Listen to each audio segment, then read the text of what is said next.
It's AI Bros again. Yeah, bro, you okay? Yeah, I'm sound, mate. Sound you. Yeah, all good today. What's been happening in the world of AI? What we're It's talking just about? non-stop, isn't it? Oh, it's crazy. I think I was speaking to someone the other day and sort of coined a bit of the phrase now. You know, it's used to be like you sold like last year. You know what I mean with stuff, or you like sold 1980, sold 2000. Well, now it's like, oh God, you sold last week So because yeah, things have you changed. saw yesterday. Yeah, You're yeah, well behind. Look, you've missed that one. That boat sailed. yeah, exactly. I think last time we had a chat, we were going to talk. I think it was about let's explore some more tools because people know about ChatGPT. Excuse me. Keep trying to raise their awareness with other tools, really, just to see what offerings out there. Yeah. I was going to look at Google Studios, but I think first off, what we'll look at, we'll look at Claude AI. Now, Claude AI is a bit like ChatGPT. It's made by Anthropic. Um, it's a good program for doing certain things. It's very good at doing coding, doing writing and reading. Probably more so than Perplexity.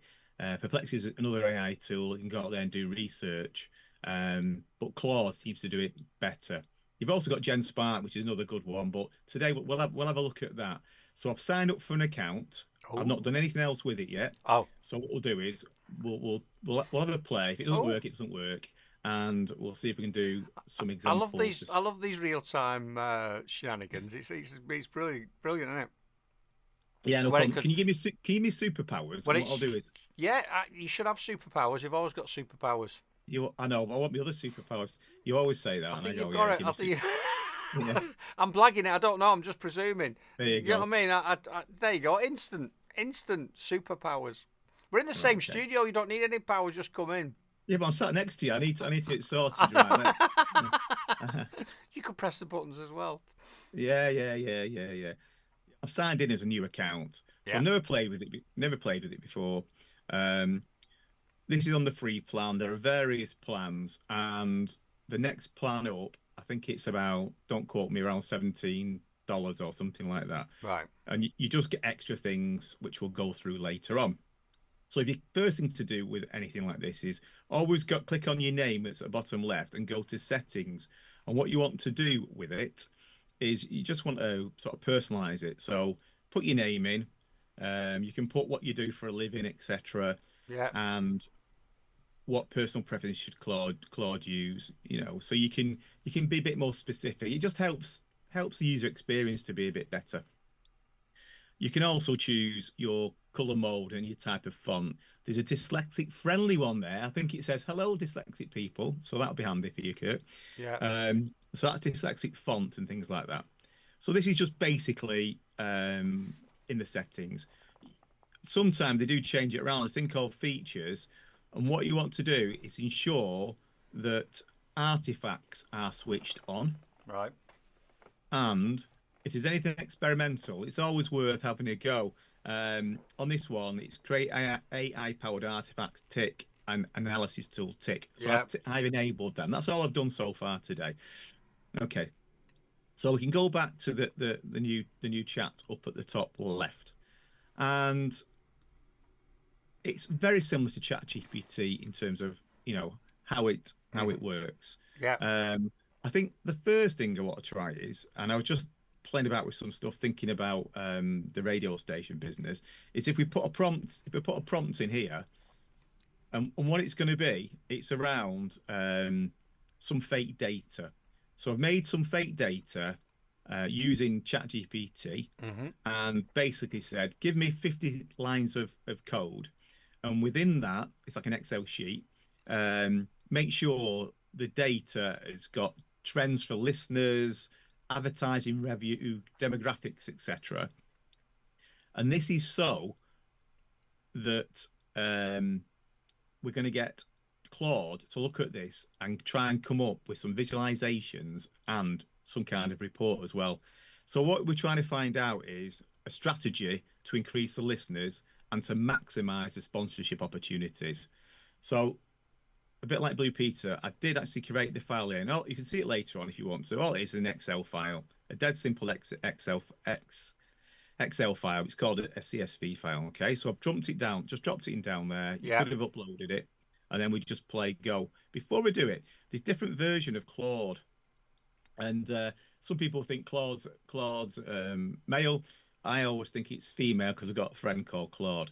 So you've got different models now. The Opus 4.1.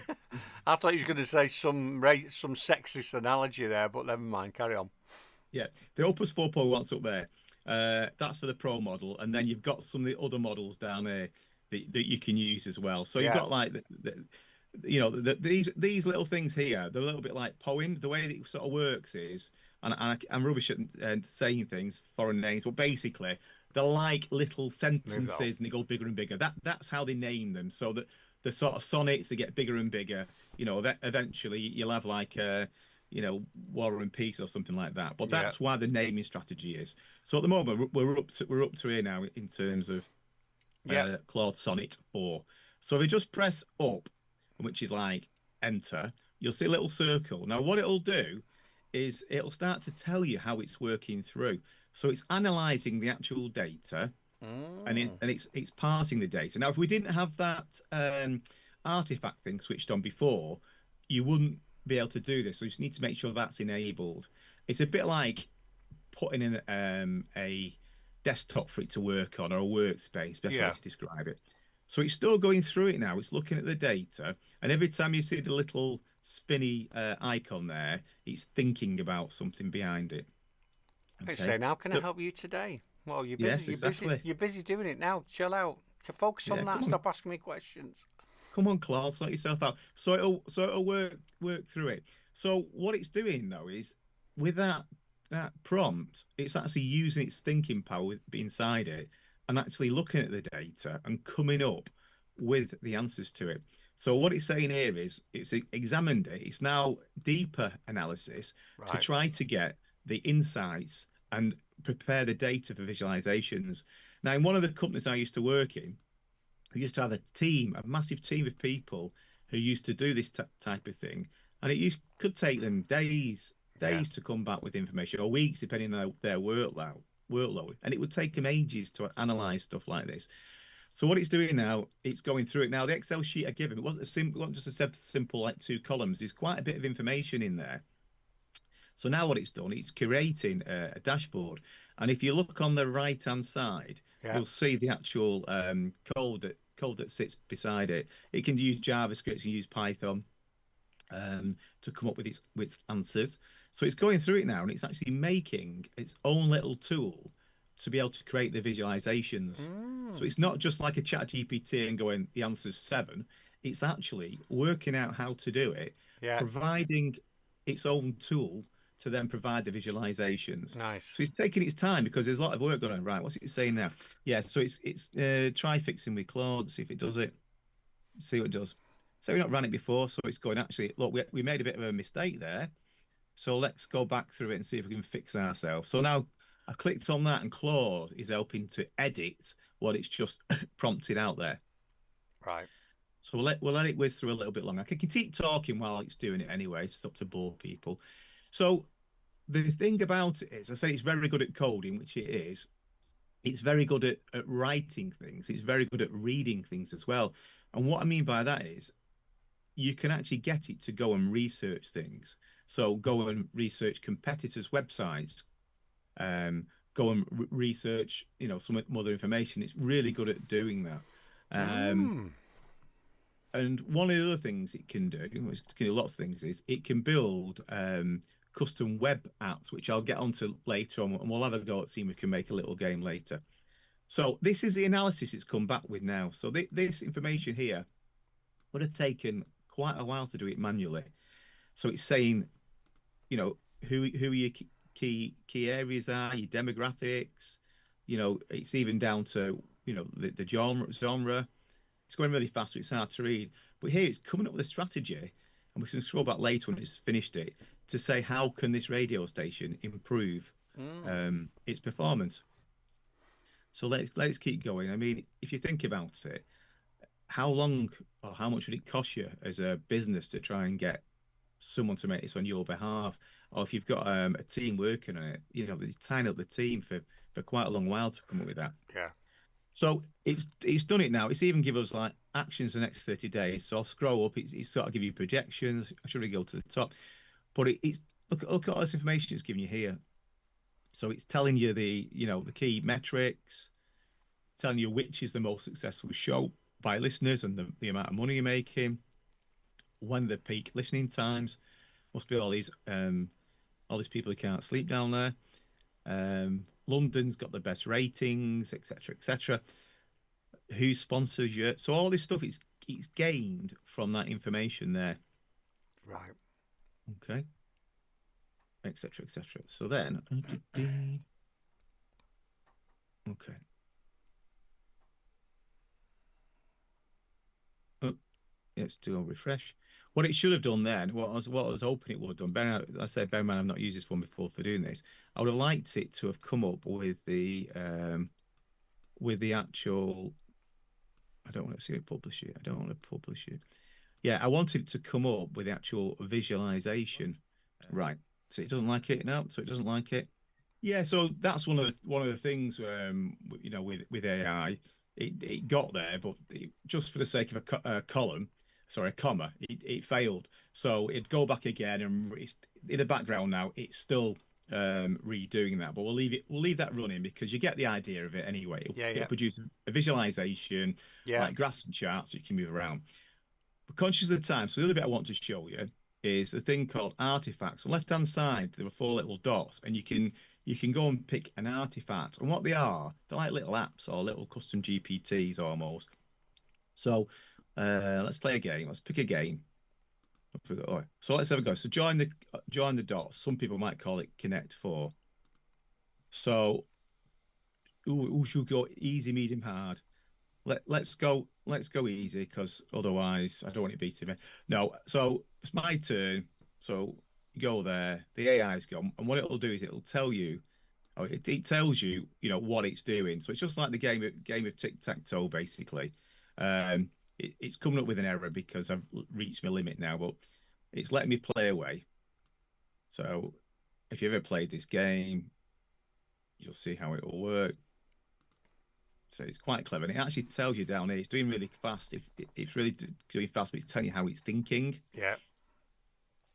Now, what you can do is beat me there. You say I did it on purpose. What it's doing here is these are like little custom GPTs, but you can actually edit them and make them yourself.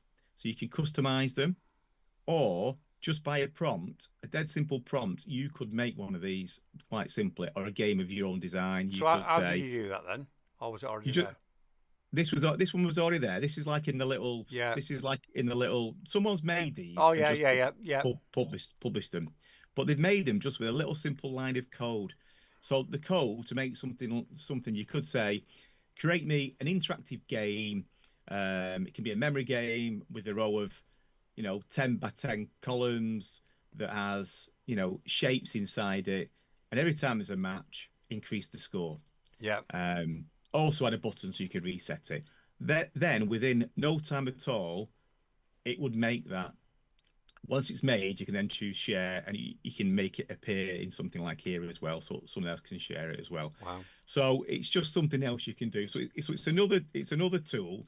Um, it is good at doing looking at analysis, doing reading, etc. When you go into your chat history, it will show you all the history you've got down here, when you last used it, etc. So you can come back to it. One of the things when using these models, though, is really you should have something like a a way of recording them. So I use Notion. Notion, it's like a database where you can put your information in there. It just saves. You think, oh, I did this thing at one point. Where is it? Yeah. You can go to it quite quickly and find it and recover it. You might other ways. I'm trying to think. OneNote was another way of doing it. So you can use OneNote, but just make sure you capture it. And what you can do is you can capture the actual your URL normally, so you can go back to it straight away. So if that's running away somewhere else and you get distracted, you go on and do something else, use another model. If you save that, you can always, you close the window, you can always quickly go back to it. If you think, oh, I was working on analysis of the radio station, where is it? You go into your file, you go into your Notion file, search on radio station analysis, and it'll bring up the link. It'll take you straight back into it. Brilliant. All right. So that was just a quick whistle stop tour of Claude. There's more features than Right. that within it, but I just thought we'd be remiss of us if we didn't start looking at some of the other tools. And I don't think it's about looking at shiny objects. This might be really useful for people if they are into analyzing data, wanting visualizations, wanting to produce dead quick, simple little apps. So it's perfect for them. That's interesting. That. So what do you think? Because there's loads of applications for that, then, isn't there? Or things you can do with it. Yeah, I think like that was just a simple game, but there might be some kind of thing that you've got in your home life or your work life, little process that you want to put in there. I've seen people make resume makers. You could, these little drum kit things in there. There's all sorts of things you can do. Project requirement documents, things that you specific to you. Yeah. So it's a little bit like a custom GPT, but it's a little bit more visual in how it will run. And you can publish it and let your friends or colleagues or someone else actually use it for whatever purpose it is. So it's just another little time saver. Yeah. Cool. Wonderful stuff. Well, and next week, that'll be so next week, won't it? Oh, it will be so next week. I still think we need to look properly. So last week, I should say. Tomorrow. It's tomorrow. So yesterday. Yeah, I think we'll look at Google, the AI Studios next, really, moving forward. And this really is, we've not got enough time to go into it in depth. There's no real need to do it. It's just to show people there are other options out there. It's not just Chat GPT. Yeah. There are other options out there, and it might suit your requirements better than that. Yeah, not just go for one. But you're right, because it's like everything, isn't it? You've got to. This is an opportunity for someone to see it and go, oh, it does. Oh, that's interesting. I'll go and investigate now. Otherwise, we'll be here for 3-4 hours doing all the stuff that people will do once they start using it. And if people are already, the good thing about this is a bit like when COVID hit and people started using online tools like Zoom and Teams to communicate, which a lot of people had never done before. And I think it's like this now, as new tech comes out, like Claude or whatever, and they go upgrade, because I think a lot of people are already using ChatGPT. They're aware of that. It's in the psyche now for a lot of people, and a lot of people it isn't. But a lot of people are already using it. They can quite quickly go to the other tools and go, oh, right, it does that. Oh, I can get it to do this. So it's just showing you what else is out there rather than just sticking with the same old all the time, isn't it? Yeah, and I think going forward at some point we'll pick out the best and we'll do some deep dives. And that'll be the better way of approaching it. Yeah. Stick them on YouTube or stick them somewhere else where people can actually go and learn about it properly. That was a whistle stop tour. But some of these tools, they've got that much behind the scenes that it does need a lot of time to play with. Some of that was quite simple, quite easy. But when you get into the likes of GenSpark and some of those, the nuances, if you don't know them, you can soon burn up credits or not use the full potential. So I think that could be something going forward as well. Awesome. Absolutely wonderful. Love it. A great insight again in the world of AI. We love it.